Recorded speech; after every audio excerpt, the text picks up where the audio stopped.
ازيكم؟ النهارده هنتكلم عن افضل 10 انواع كلاب من فرنسا.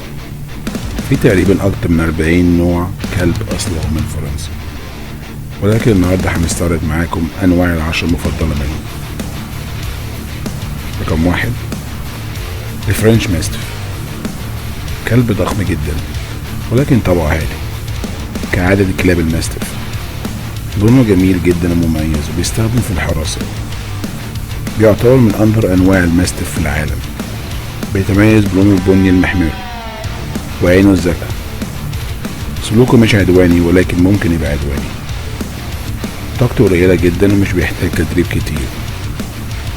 أصله من مدينة بوردو الفرنسية.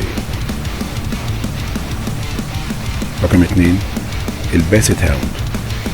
كلب صيد من اللي بيستخدموا حاسة الشم للصيد. من أجود أنواع الكلاب اللي ممكن تربيها. شخصيتهم ودودة جدا وظريفة جدا، ولكنه كلب عنيد جدا. الكلب ده صاحب أطول ودان في كل أنواع الكلاب، وصاحب تاني أقوى حاسة شم. شكله جميل جدا ومش اعتيادي، هتحبه أول ما تشوفه. رقم 3، الفرنش بولدوغ. من أغلى أنواع الكلاب في العالم. شخصيته ظريفة جدا ومضحكة.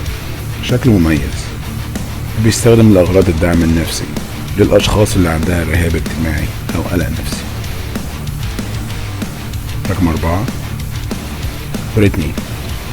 من أجمل أنواع كلاب الصيد. لونه مميز جدا، لياقته عالية، شخصيته ودودة ومش من الأنواع اللي بتشوفها كتير. كلب عيلة ممتاز، بيتميز كمان بحاسة شم قوية وسرعة عالية. رقم 5، البلاد هاوند. الكلب ده بيمتلك أقوى حاسة شم في جميع أنواع الكلاب. الشرطة بتستخدمه في تعاقب المجرمين والبحث عن المتفجرات والمخدرات. من أقدم وأندر أنواع الكلاب وشكله مميز. رقم 6، البيوسرام. كلب راعي وحراسة وكلب عيلة، تقريبا يقدر يعمل كل حاجة. بيتميز بذكاء عالي جدا وطاقته عالية وسهل التدريب. بيستخدم كمان في أعمال البوليس بسبب شجاعته وشراسته. رقم 7، البابيلون. اسمه بالفرنساوي معناه الفراشة، وده بسبب ودانه اللي شكلها شبه الفراشة. كلب ودود وذكي جدا ومن أفضل أنواع كلاب الزينة. رقم 8، الجريت برنيس. من أكتر الأنواع المفضلة بالنسبة لي ومن أفضل كلاب الراعي في العالم. طبعه هادي جدا ولكن ذكائه ويقظته عالية جدا جدا. يعتبر من أضخم أنواع الكلاب في العالم. طبعه ودود مع أصحابه ولكنه شرس مع أي حاجة تهدد القطيع اللي بيحميه. رقم 9، البودل. من أذكى 5 أنواع كلاب في العالم. شكله مميز بتسريحات شعر الغريبة.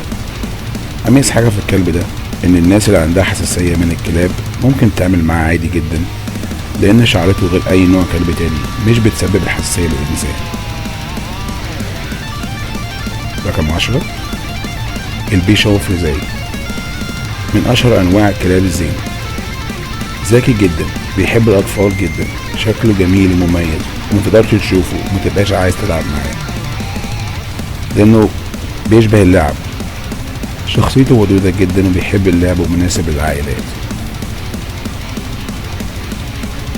شكرا للمشاهدة. لو عجبتك الحلقة متنسوش تعملوا لايك وسبسكرايب. سلام.